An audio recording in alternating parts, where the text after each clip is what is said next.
Bom dia, queridos amigos e amigas aqui do Instagram. Estamos em mais uma reunião dominical, creio eu agora com som. O problema não estava no microfone de lapela, o problema estava nesse outro equipamento aqui, né? Esqueceu de ligar o microfone de lapela. Isso. Enfim. E hoje nós vamos fazer uma reflexão, mas me perdoem, é uma reflexão, tá, né? Perfeito.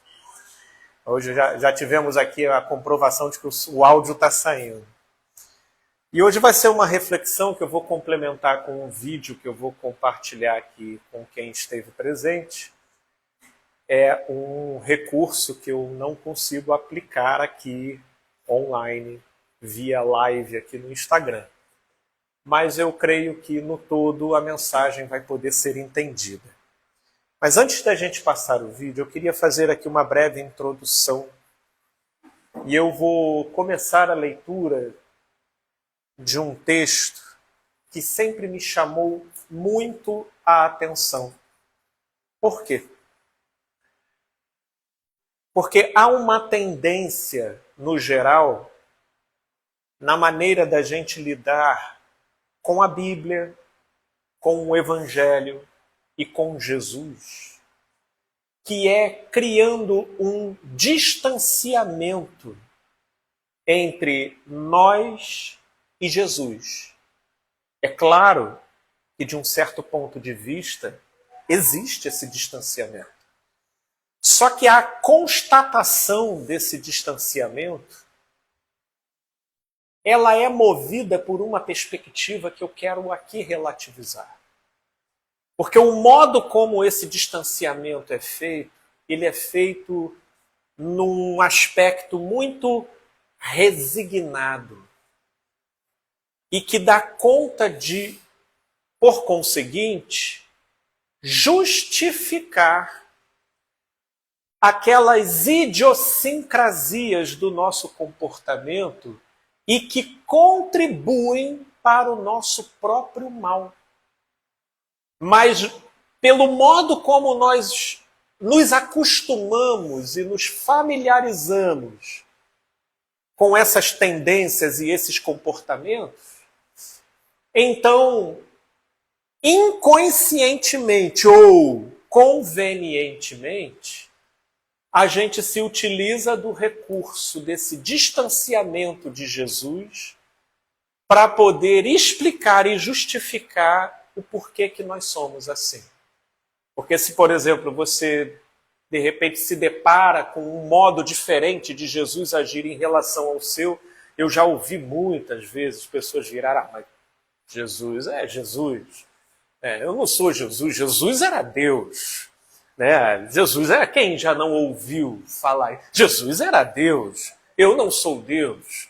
Né? E essa não é uma constatação cujo viés predominante do olhar seja a humildade.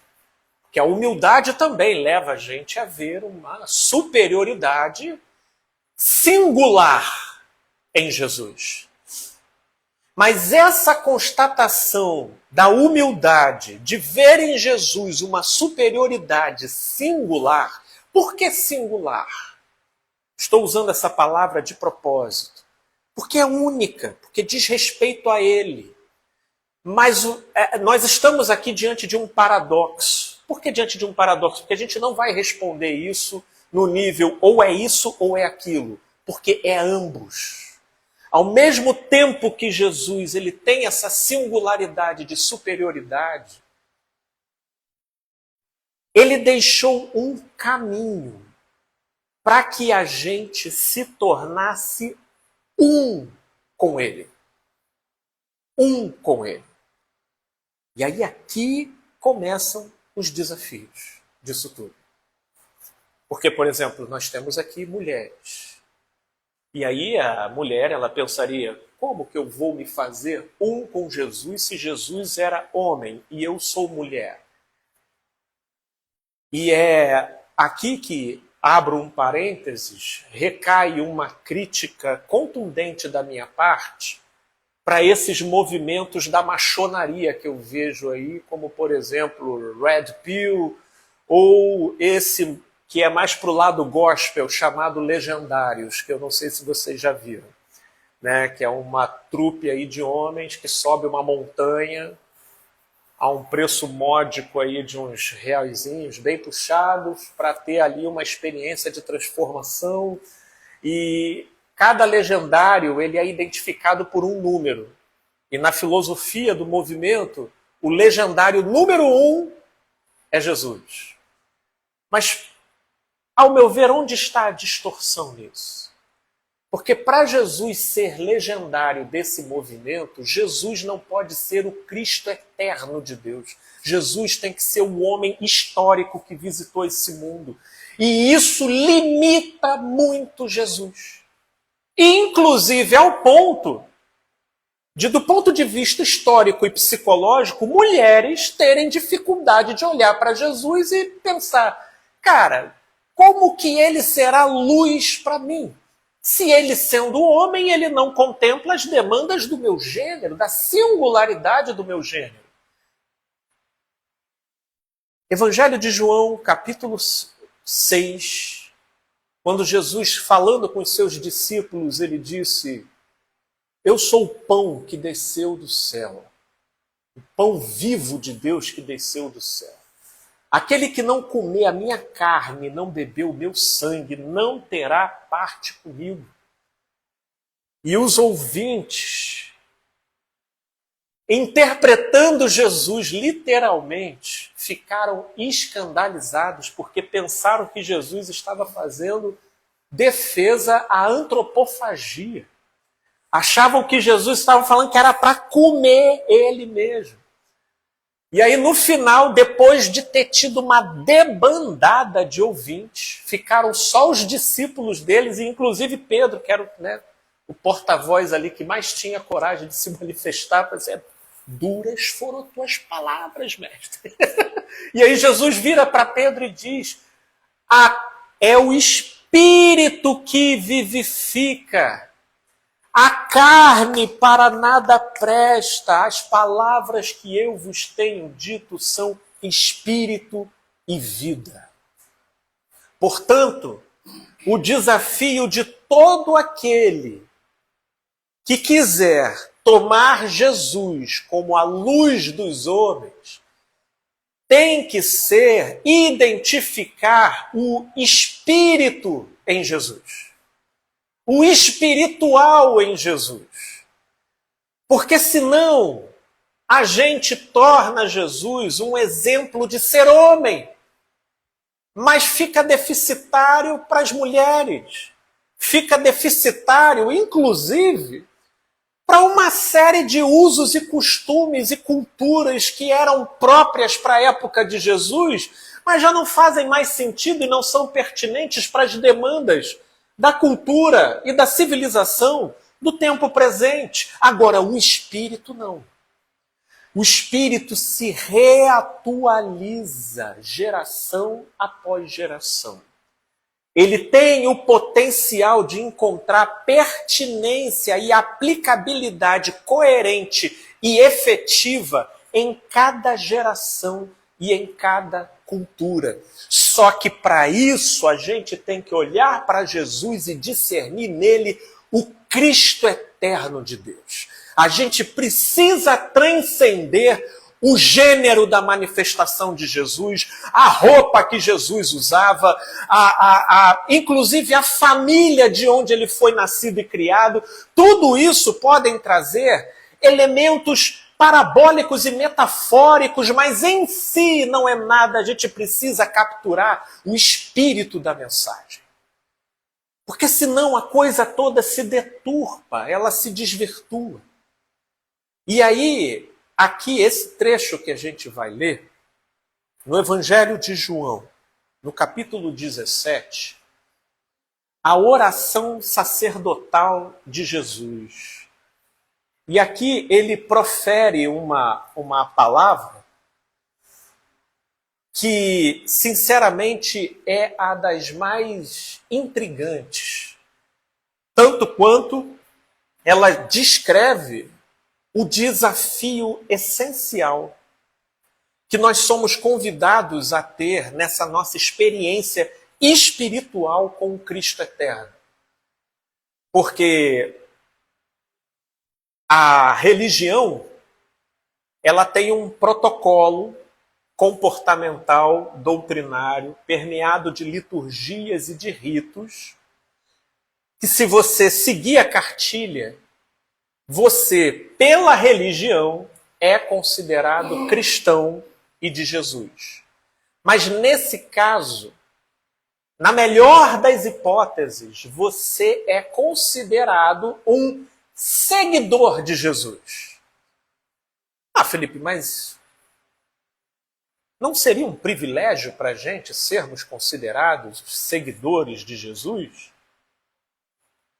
Sim. Mas na experiência, por exemplo, dos discípulos com Jesus, eu quero mostrar para vocês o como Jesus desafiou os discípulos a irem para além de meros seguidores. Porque para eu seguir Jesus, vocês concordam comigo que a semântica que essa palavra sugere, ela transmite a ideia de que Jesus está lá e eu estou aqui, e ele está indo na frente e eu estou indo atrás. Não é isso? Seguir? Eu vou seguir o Edilon, aí o Edilon vai andar e eu vou acompanhar o Edilon. Eu estou seguindo o Edilon, mas o Edilon está lá e eu estou aqui. Vamos dizer que essa é a etapa inicial do discipulado da relação com Jesus. Jesus lá e eu aqui. E eu seguindo Jesus.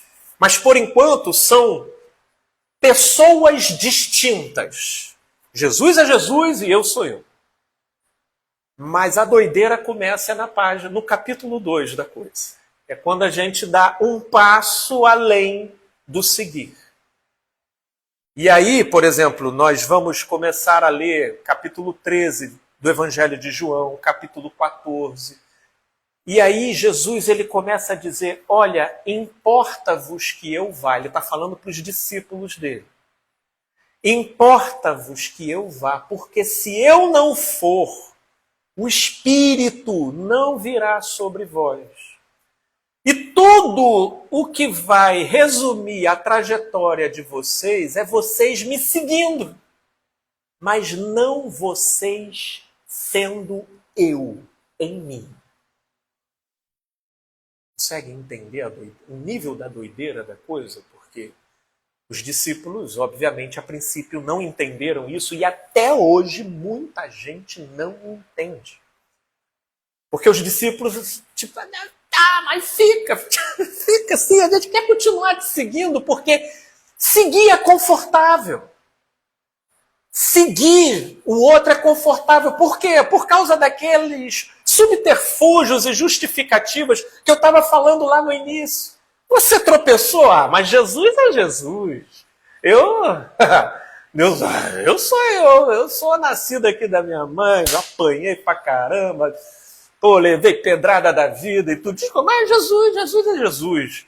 Né? A gente tem álibis até dizer chega para agasalhar e justificar nossos comportamentos e manias e a zona de conforto da nossa maneira de ser. Seguir é bom como uma etapa inicial do processo de transformação do ser.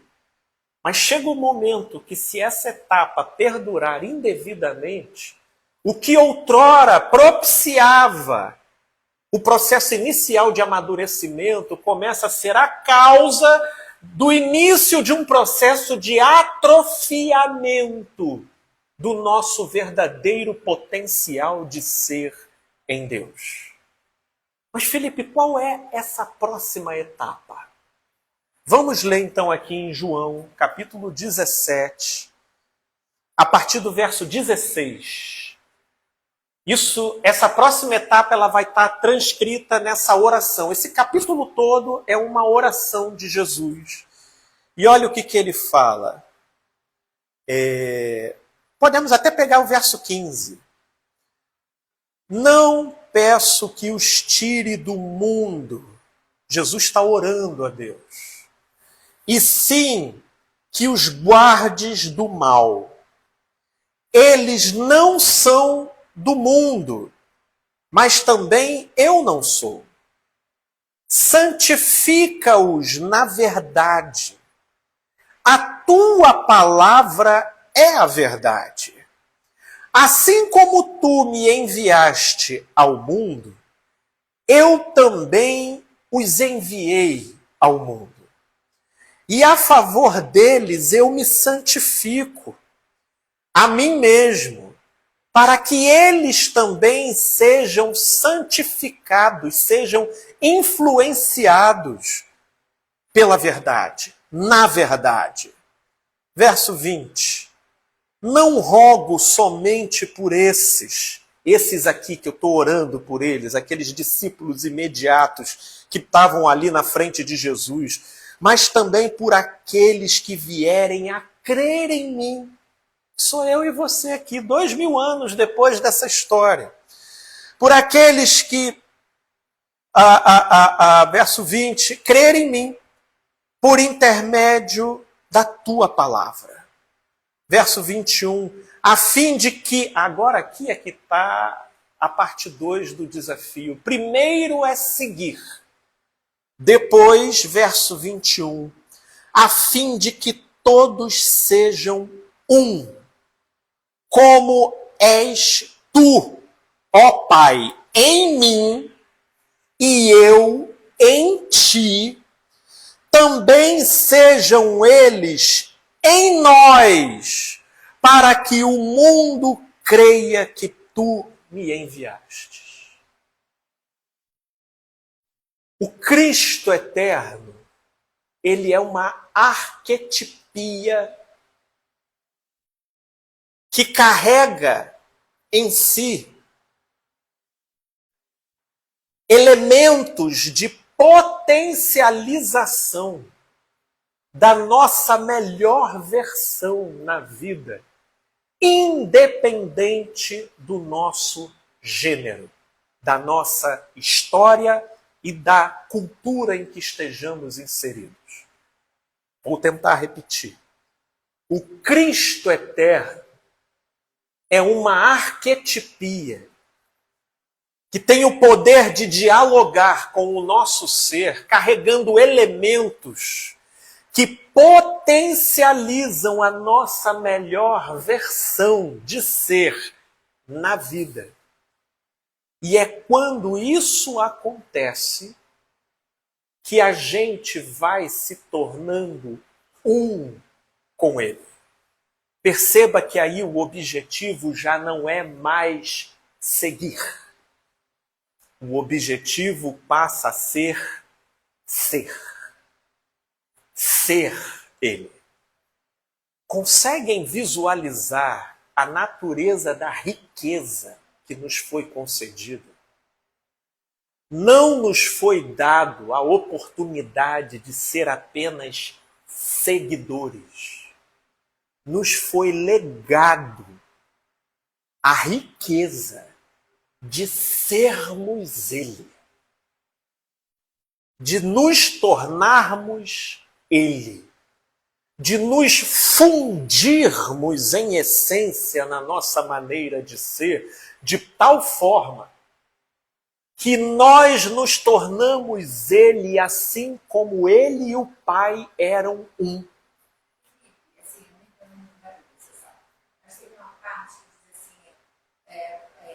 Podem ser iguais a mim ou até melhor. Seria nesse sentido? Quando Jesus fala isso?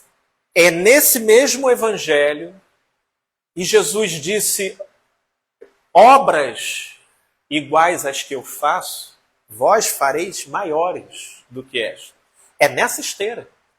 Porque agora, para isso acontecer, não tem como acontecer com a gente sendo seguidor de Jesus. Porque enquanto a gente for seguidor de Jesus, Jesus é um, eu sou outro. E nisso vão se abrindo álibis e justificativas para eu ficar explicando, me acomodando e me conformando com uma série de idiosincrasias minhas.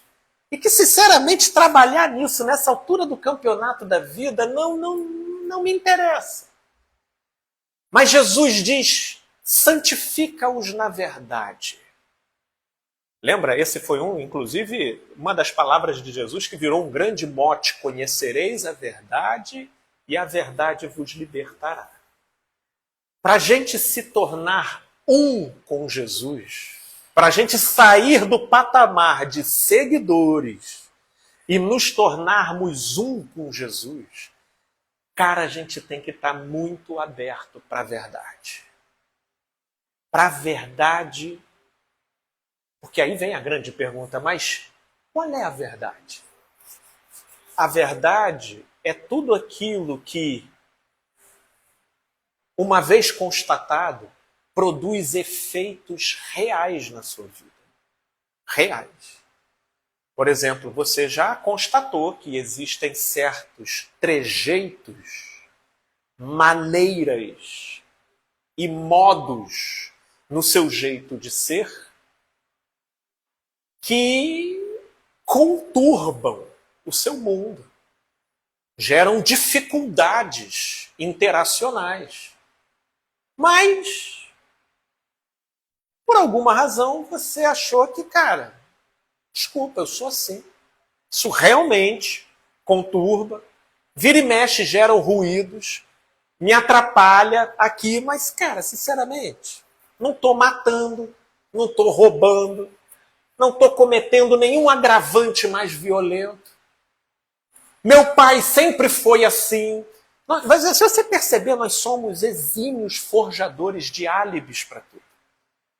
E aí a gente, nesse aspecto, a gente continua simpatizando com Jesus, achando que ele é Deus, achando ele legal, mas existe ainda uma diferença. Jesus é um e eu sou outro. E a gente afirma isso. Mas Jesus era Deus. Mas o convite de Jesus não foi para que a gente fosse apenas seguidores. É para que a gente se tornasse um com ele. Por isso ele precisava partir. Porque enquanto a gente tivesse uma referência física e palpável, meu Deus do céu, ia ser praticamente impossível. Ele se fez carne para que a gente primeiro seguisse. Ele veio fazer o primeiro degrau para a gente subir. Mas ele chegou o momento, eu disse, agora eu tenho que partir. Porque se eu não partir, o Espírito não virá. Né? Ele veio mostrar como você tem que ser. Agora que a gente pegou a ideia, e até porque eu estou vendo, agora, Vânia, vamos botar aquele videozinho, que aquele videozinho ele vai trazer a extensão de algumas coisas bacanas. Olha, tá em inglês, tem uma legenda, mas dá para ler. Ó.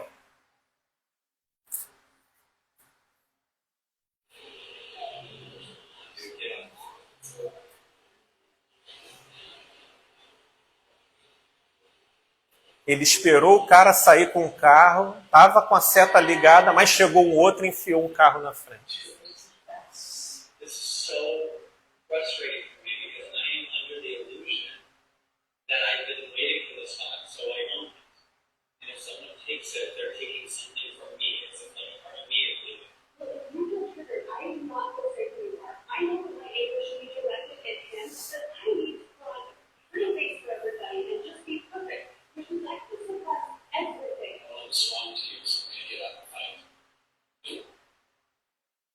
Eles estão encenando, falando a verdade das motivações aí.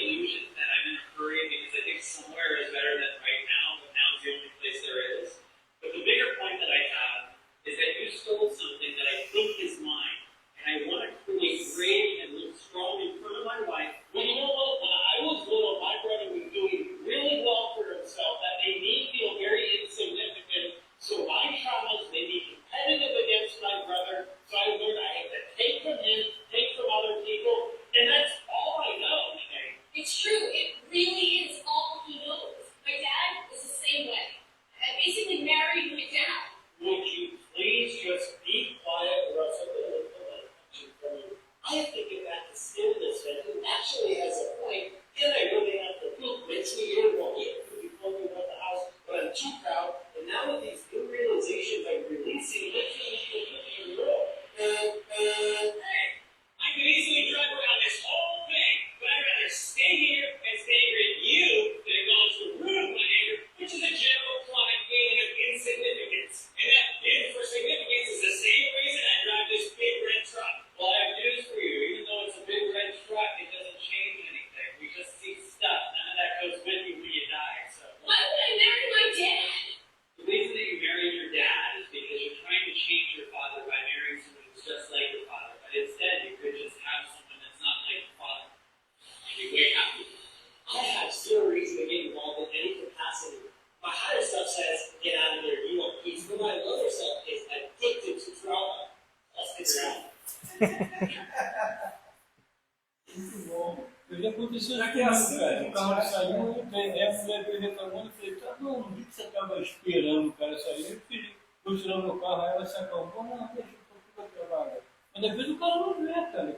O outro tá esperando. Mas aí não viu, tá tranquilo. O negócio ali é que ele viu e fez de propósito. Mas vocês entenderam a encenação deles? Eles fizeram a encenação, mas cada um falando a verdadeira realidade do que move a distorção do nosso olhar.